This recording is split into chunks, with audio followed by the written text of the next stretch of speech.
my name's Alex. Mine was Confessions of an English Anteater. That's So the animation. one. Yeah. Nice one. Brilliant. Yeah, I'm Dennis Hans, and this is Kevin McNeil, and we did Shooting Creatives, the Breach Cabane, episode 1. Of course, and you've got a photographer here as well. So yeah. So we'll start with you. Just tell us about your film, how it came about. Is it part of an anthology? Is there more to come? Yeah, there is. We're hoping to move on and do plenty more. What interested us really was since the pandemic and lately, people are turning their backs on their kind of traditional lifestyles. But they have really realised that what brings happiness and creativity is usually the way people are going down. But it can be really intimidating, can't it? Especially when you look at these geniuses here and you look at their films, think, what? How do you get into that? You know, and it's mental. So we tried to deconstruct the whole process a little bit, make it seem a bit simple, so it's not intimidating, so that anybody can do it. Did that come across? Did you kind of get that? Yeah, without doubt. Yeah, and actually really engaging. Oh, Subject Breach matter is as well. brilliant, isn't she? Yeah. And we tried to use kit that was like readily available. We got a Panasonic GH4, which is quite an old camera now, isn't it? Would you say? And we used a little Zoom recorder, which you can probably tell the sound wasn't great. We just used really accessible kit, and we didn't spend much money, and we wanted to shoot something about someone being creative who had turned their back on a job, and we wanted to use people like the editor Dan. He's a young lad, and he was a van driver, and he hates it. He wants to be an editor, and he's turning his back on that. And the music is a young guy in Nottingham, and he's really into the music thing, and he's got a kind of call centre type job, which is great. But he wants to do music, and so we kind of use people like that, you know, to get this message across that the important thing is going out and being creative, and everything's there for you. Does that apply to you as well? Is there no, I'm a professional cameraman, believe it or not. You wouldn't believe it. No, I do believe it. You know, I don't know that you're and from talking around the kit, but I was just wondering whether you're talking so passionately about it. It was, and I wonder whether it's something. Well, yeah, I mean, obviously, me and Kevin have been in the business for a long time. You know, over 20 years, and obviously, I know John. 30 years. Well, 30 years. Over 30 years, 30 because I'm writer, director. You know, numerous stuff for BBC, The Granada. Kevin's a cameraman, so we've been in and out of the business for a long time, you know, but the work has been still there over the years, developing, writing, and getting to know people like yourselves and Breach. I mean, I work for the Manchester City Council, and then Breach is an ex-Manchester City Council employee. So we just talked over a lunch break about, what you're doing. So it's more of a pandemic-driven thing where you're noticing a change in people. So you understand, when the ideas come from people, it's like you don't know what comes out of a conversation, and that's how it developed with Breach. And she's a photographer, and that's what she wants to do, and she's leaving. And I'm a filmmaker, and we're doing this day-to-day job. It doesn't. You don't necessarily have to go to university. You don't necessarily have to follow the traditional routes. You don't have to do something that everyone else is doing, and you don't have to have the latest camera. Because when I look on our Instagram page, there's cameras that cost so much money and kit, and I'm thinking, God, what? This is madness, you know. You don't have to have all that, and there's loads of people who are doing stuff just because they want to, and they don't care about the Instagram likes or how expensive their camera is, you know. Well, we try to get that across. And getting people out and making sure they go out. Because we just want to try and repackage ourselves, because obviously I'm part of a film production called First Cut, so we've been doing that over 25, 30 years. But very traditional, isn't it? It's kind of, very traditional, but there's a lot of young people in this audience, right? Because we've been doing it for 30 years, so we kind of old heads. But the fact that it's trying to promote creatives like ourselves and not the big stars, celebrities who get that recognition. Not saying we don't get recognition, but that's what we're here to do, to promote our work. And actually, you caught that favourite shot of mine of that dog going across Oh, the bridge. it's brilliant, isn't it? Can't leave that in. It's staying. I told him not to. I told him not to do that. Yeah, well, no, actually, that's what I think. If you like, when you go out shooting, you always catch something. Let's move on quickly to the animation now. So, now this is how do you get an idea for like this for a short? Well, I think it started off as a short story in a kind of chapbook.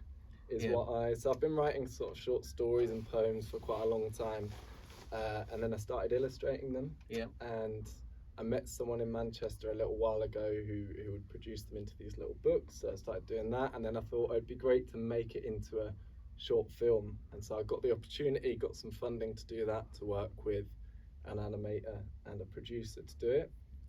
But how did that come about? How did that? It was through a scheme called New Creatives North. So it was actually coordinated through Tyneside Cinema. And so did you send your material to them? Yeah, so I applied with the idea. So I had the story and I had the kind of illustrations, and I applied to work, to turn it into an animation.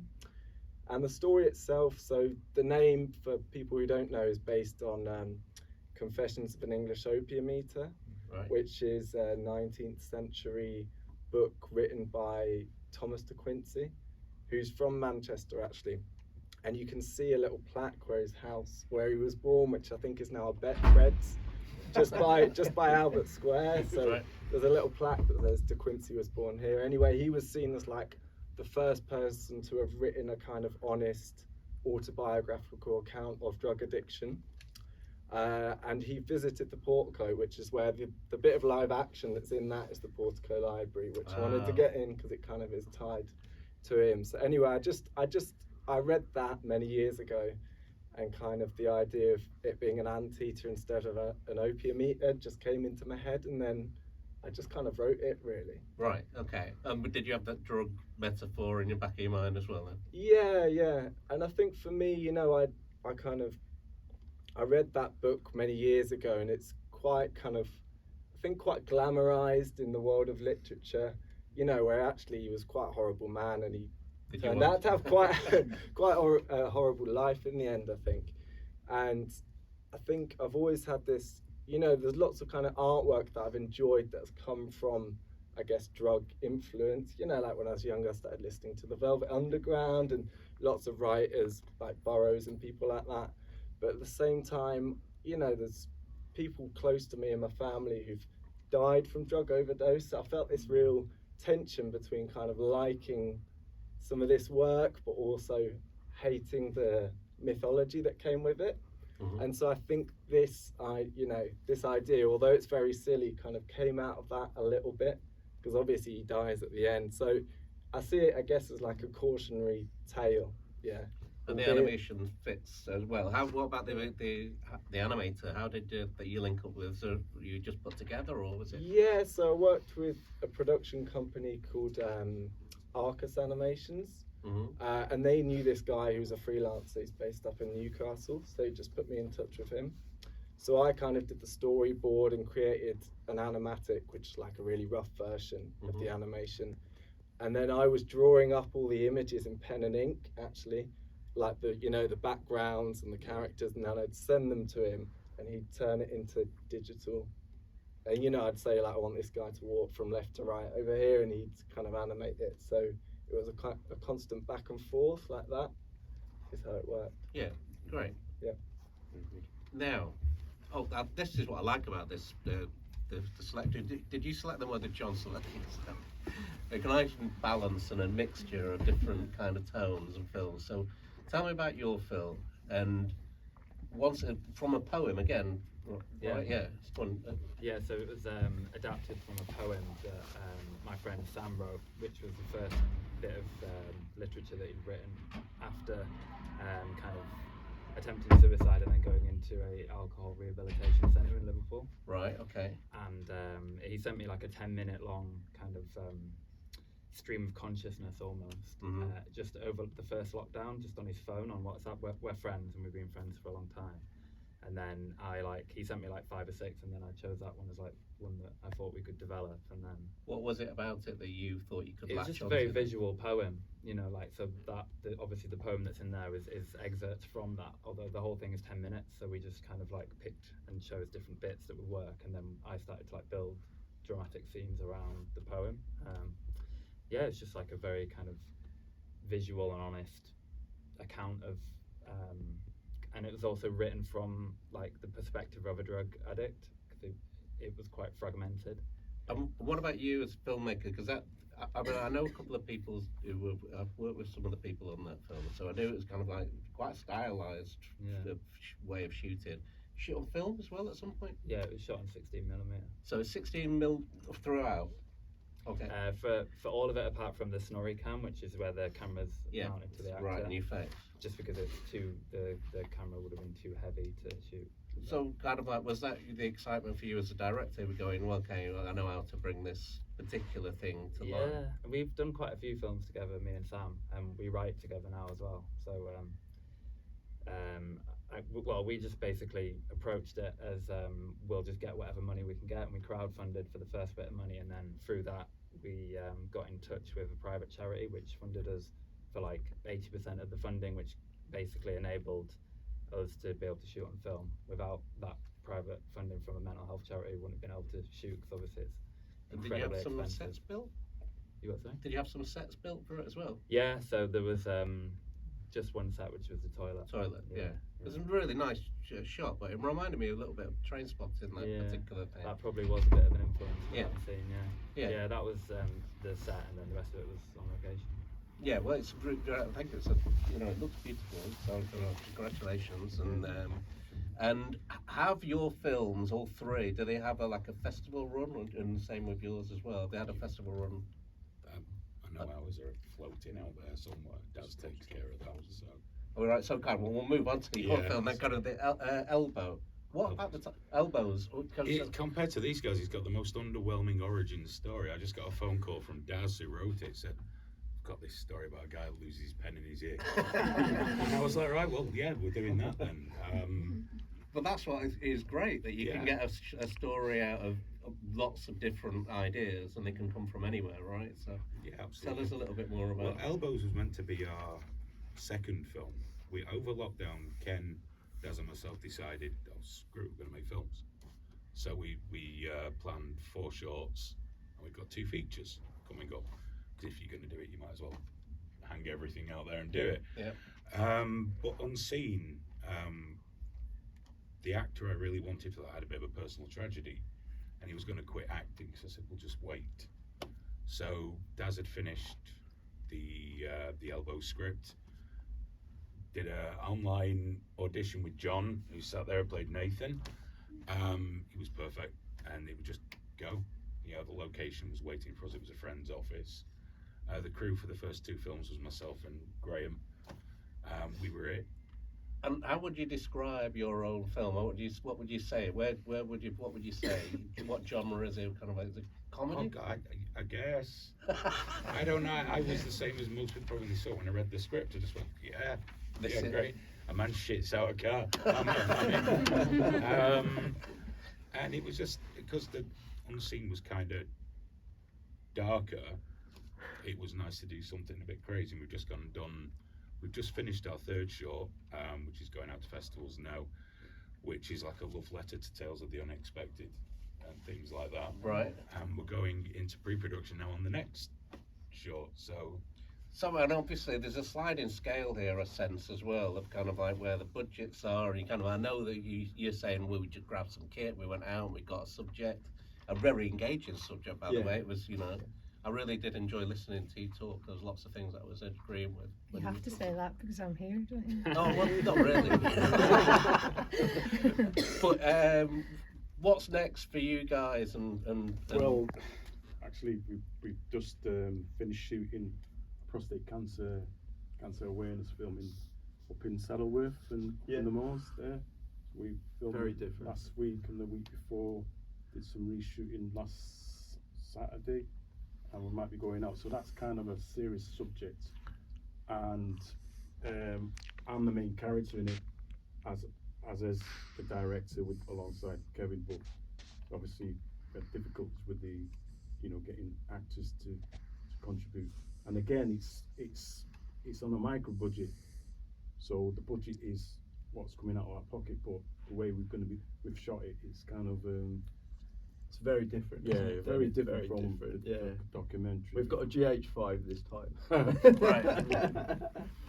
And we're kind of using a lot of the new technology with LUTs, and it's boring as hell, but yeah, to make it pretty. And But what I find is interesting is that I mentioned before that I've been doing it for the past 25 years. My son is a videographer, music producer, and the stuff that he's doing is inspired us to do stuff now.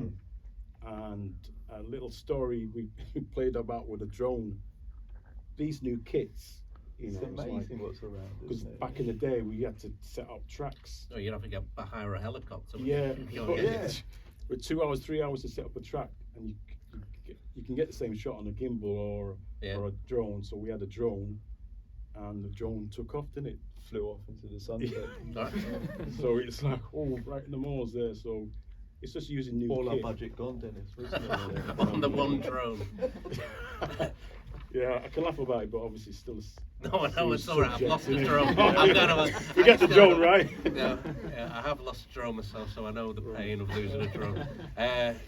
Yes, and what's next for you? Well, I've got loads of these little short stories. Like I said, that that was how that one started. So I'm just in the process of applying for funding from the BFI network to try and do another one.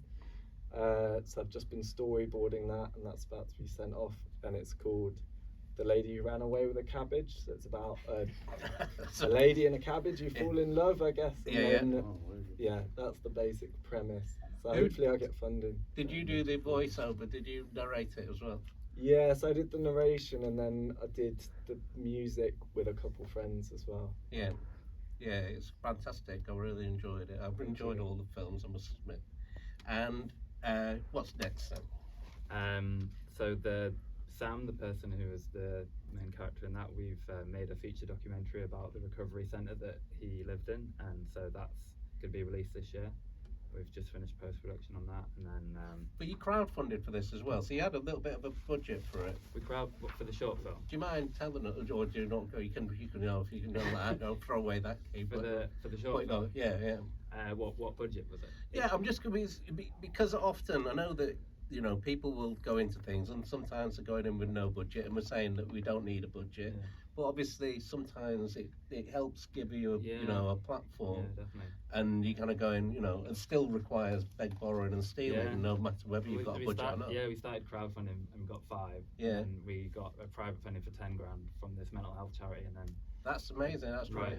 but a private donation from like myself and other people for like the extra 5. I think it was like 21,000 the budget for that. Yeah. And then the documentary we did for 10. I've crowdfunded twice, and I will always say that I'll never ever do it again. But Yeah, it's yes. And so next for you guys is So yeah, it's a documentary, and then me Yeah. and Sam have written another film which is getting pushed through the BFI short fund, and we're also writing something at the moment which we're hoping to shoot this year. great. And you said you've already got 2 features. We've got a short coming up. We're in pre-production on a short called Uncle Jack. In fact, I'm meeting the person that's supposed to be in the lead role Who's tomorrow. the writer? Is the writer here? Of Uncle Jack. Oh no, well, the short. Of Elbows, no. Daz is down in Cambridge. Oh, is he? Couldn't get Okay. up, unfortunately. Yeah, But he produces all the films that we do. yeah. And then after Uncle Jack, we start on the first feature. Right. Yeah. which And is you very and exciting. tell us about this one then. Was Yeah. this kind of like you going in, finding a location, got the this? location was a friend of mine owns an accountancy practice. Right. And he's like, because I've known him for years, he was just like, do whatever you want to do. So we took over one office for the doctor's scene and abused the toilets horribly. I had the full run of the place, which was great because that saves money. Yeah. Because it didn't have a large budget. This is great for my son's 16. He's just starting out making films, and so knowing where you're going to have set something is a good start, if right? you can get hold of, make as many friends with interesting buildings as you That's can. good. That's a good piece of advice. That's good. Yeah. You know, say, because it costs so much now to rent a house. Really, it's like £500-600. It's so dear that for Uncle Jack, we're going to build a set instead of going to rent one, so that we can not have to worry about only shooting up till 5 o'clock or getting shit and brains all over the ceiling. We don't have to worry about it. Yeah. So. Well, I mean, it was a great idea and fantastic, entertaining film as well. Good, thank you. You know. So, round of applause for all of the filmmakers. John, do you want to